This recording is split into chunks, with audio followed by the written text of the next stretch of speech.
Sabda sudah menjadi manusia dan tinggal di antara kita. Sahabat Sabda Hidup yang terkasih, jumpa bersama saya Frater Anton, calon imam Keuskupan Palangkaraya. Permenungan kita hari ini diambil dari Injil Matius bab 12 ayat 38 sampai 42. Mari kita siapkan hati kita untuk merenungkan sabda Tuhan. Dalam nama Bapa dan Putra dan Roh Kudus. Amin. Semoga Tuhan beserta kita sekarang dan selama-lamanya. Inilah Injil Yesus Kristus menurut Matius. Dimuliakanlah Tuhan. Sekali peristiwa, beberapa ahli Taurat dan orang Farisi berkata kepada Yesus, "Guru, kami ingin melihat suatu tanda daripadamu."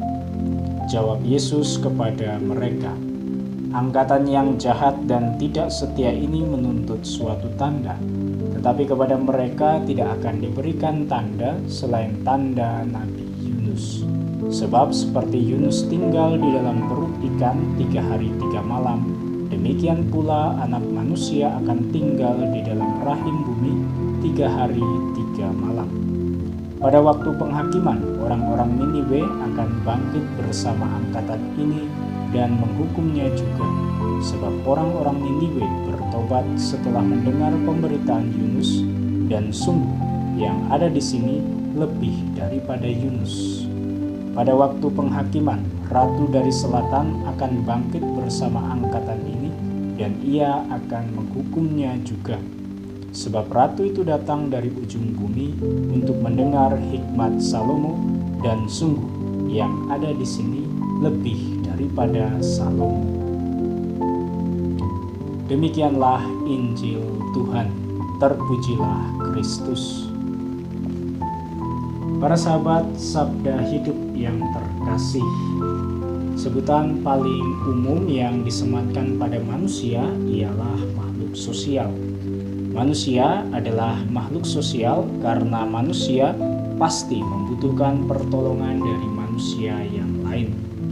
Dalam ilmu komunikasi ada yang namanya interaksi simbolik, yakni manusia membangun suatu hubungan atau relasi dengan sesamanya melalui komunikasi, entah itu berupa kata-kata, simbol-simbol, tanda-tanda, maupun perilaku yang ditunjukkan. Oleh karena itu, manusia juga dapat dikatakan sebagai makhluk simbolik. Di dalam Injil Matius bab 12 ayat 38 sampai 42 yang kita dengarkan hari ini, beberapa ahli Taurat dan orang Farisi menunjukkan dirinya sebagai makhluk simbolik dengan meminta tanda kepada Yesus. Akan tetapi, Yesus tidak melakukan seperti yang mereka minta, melainkan menjawab mereka dengan berkata, "Angkatan yang jahat dan tidak setia ini menuntut suatu tanda, tetapi kepada mereka tidak akan diberikan selain tanda Nabi Yunus."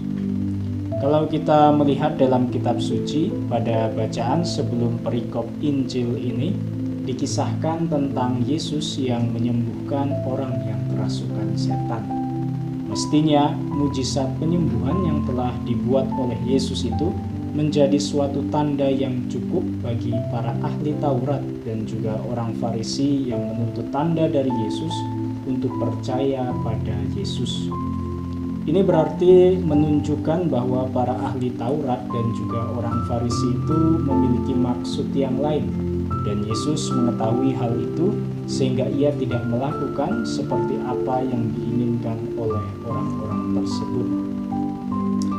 Kemudian apa yang dimaksudkan oleh Yesus dengan tanda Nabi Yunus? Dalam kitab suci Perjanjian Lama kita dapat membaca dengan jelas mengenai kisah dari Nabi Yunus. Ketika Nabi Yunus pergi kepada orang-orang Niniwe, ia tidak melakukan satupun mujizat atau tanda. Nabi Yunus hanya menyampaikan apa yang disabdakan oleh Allah kepadanya untuk disampaikan kepada mereka. Orang-orang Niniwe pun kemudian percaya kepada Allah melalui pewartaan yang disampaikan oleh Nabi Yunus. Kepercayaan orang-orang Niniwe kepada Allah kemudian ditunjukkan melalui sikap yang diambil oleh mereka, di mana raja dan rakyatnya melakukan puasa dan pertobatan dari segala tindak kejahatan dan kekerasan, sehingga Allah tidak jadi menghukum mereka. Ini menjadi suatu bukti bahwa jaminan pertobatan adalah rahmat pengampunan dari Allah. Lebih lanjut, Yesus mengatakan secara tersirat bahwa dirinya lebih daripada Nabi Yunus dan juga Salomo yang terkenal akan hikmat dan kebijaksanaannya. Yesus di dalam misinya mewartakan kerajaan Allah melakukan setidaknya 3 hal, yaitu menyampaikan perumpamaan, kesaksian, dan juga melakukan mujizat. Ketiga hal ini menjadi bukti yang cukup untuk menunjukkan kelebihan Yesus dibandingkan Yunus dan juga Salomo.